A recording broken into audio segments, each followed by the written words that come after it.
It's Monday, the 9th of January. I'm Matt from Liquid Loans, and coming up on today's DeFi news, Coinbase reaches a $100 million settlement with regulators. The Fed warns banks about messing with cryptocurrencies. Logan Paul threatens to sue fellow YouTuber Coffeezilla. Three Arrows Capital founders subpoenaed, and a Visa proposal brings Ethereum users closer to being their own bank. So with no further ado, let's go.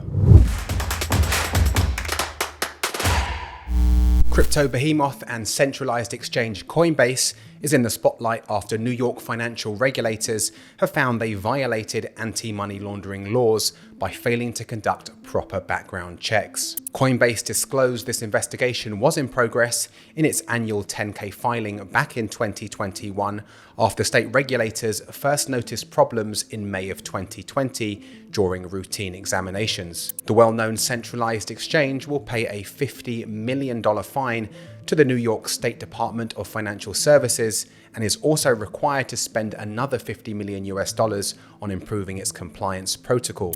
The DFS found what is called significant deficiencies in various compliance programs, including customer due diligence, transaction monitoring systems, anti-money laundering risk assessments, and legal violations with Coinbase's retention of books and records. The regulators found by the end of 2021, Coinbase had a backlog of over 100,000 unreviewed transaction monitoring alerts, plus a backlog of some 14,000 users requiring enhanced due diligence, which was blamed on dramatic growth in 2021, where the company did not have the staff or capacity to keep up. These charges come at a time when consumers are losing trust in popular cryptocurrency exchanges and platforms, with over 50 going to the graveyard in 2022, with Celsius and FTX being two notable giants in that number.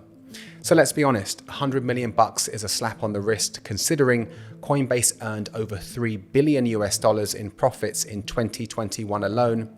So this could be put down as a cost of doing business for the hyper-successful platforms in the crypto space.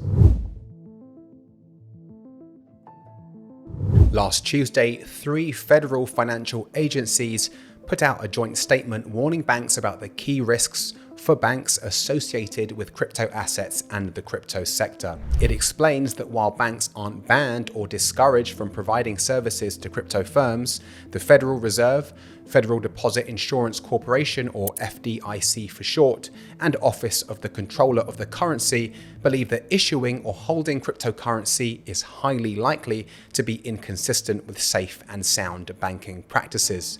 The regulators say they're still figuring out how to deal with banks and crypto, working on a case-by-case basis, and that they're being careful and cautious.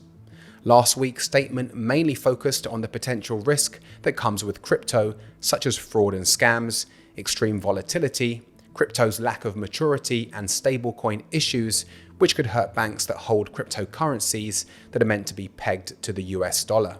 As the statement notes, these concerns aren't out of the blue. Many of them relate to some of the biggest crypto stories from 2022, such as the Terra stablecoin collapse, which plummeted its value to essentially zero.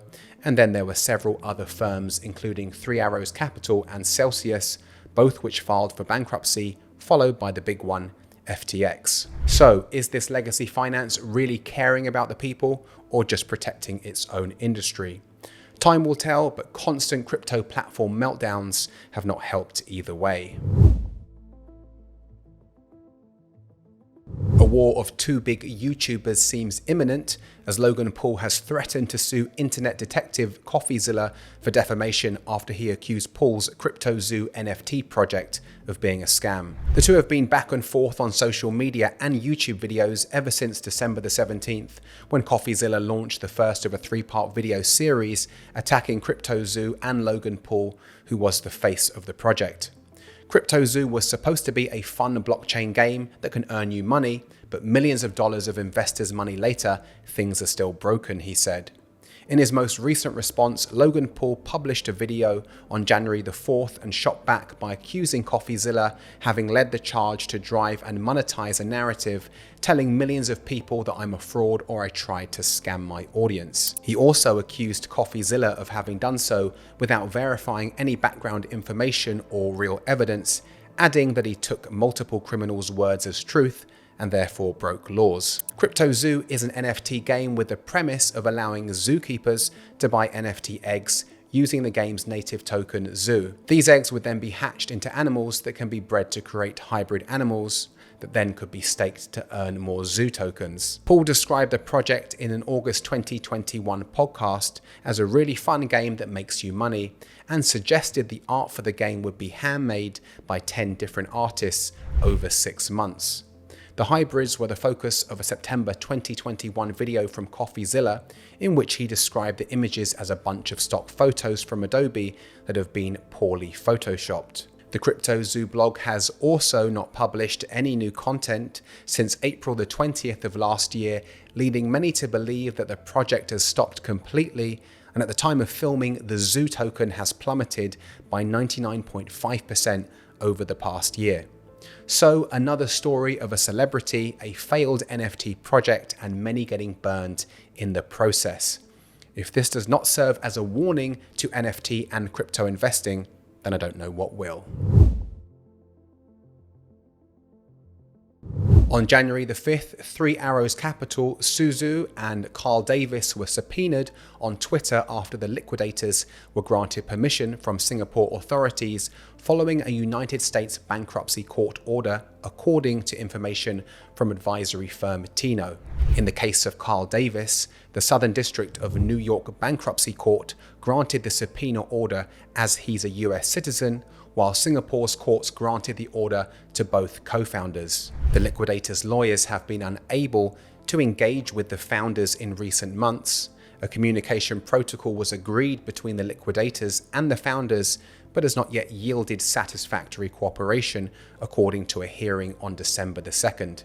Liquidators now seek to access account information, seed phrases, and private keys for 3 Arrows Capital digital and fiat assets, details about the securities and unregistered shares, and any accounts held on centralized or decentralized exchanges, along with any other tangible or intangible assets. At its peak, the hedge fund had a net worth of over $10 billion US, but it filed for bankruptcy on July the 1st last year under Chapter 15, and since then, the founders' communication has been sporadic at best, with their whereabouts unknown. It was previously claimed that the founders are located in Indonesia and the UAE, where it's difficult to enforce foreign court orders. So it seems for now that the US courts are going through the motions, but with no way to even locate the founders or even know what citizenships they currently hold, this looks to be a long, drawn-out process at best. Credit card giant Visa released a proposal that would allow users of Ether to set up automatic payments directly from their own self-custodial wallets that would not require banks or other centralized entities to be part of the picture. The proposal, published on Visa's website, emerged from a competition among the company's employees in February to solve the problem of how an Ether owner could pay a bill with crypto at a future date while temporarily away from internet service. With a TradFi bank, the process of pre-authorized payments is easy because the financial institution can write whatever rules it wants for its account holders. But it's much more complicated in the world of public blockchains. The Visa proposal would essentially merge the two into a single account, turning the smart contract for executing commands into a software wallet for storing cryptocurrency. Though Visa was among the first of the legacy payment giants to take digital assets seriously, with the 2015 launch of its crypto-linked credit card, it's now competing against the likes of MasterCard and PayPal in bringing such payments to mainstream users. So, if we see this come into play, it would be a major win and cut out the need to go through an exchange and then a TradFi bank, and make the whole digital asset space much more frictionless and real-world friendly for any DeFi user. This has been your DeFi update on Monday, the 9th of January 2023. If you like update videos like this, do hit that subscribe button and that bell icon so you're notified every time we drop new videos on the channel. You can also share the video with someone who you think it may benefit. Thanks for watching, and I will see you on the next one.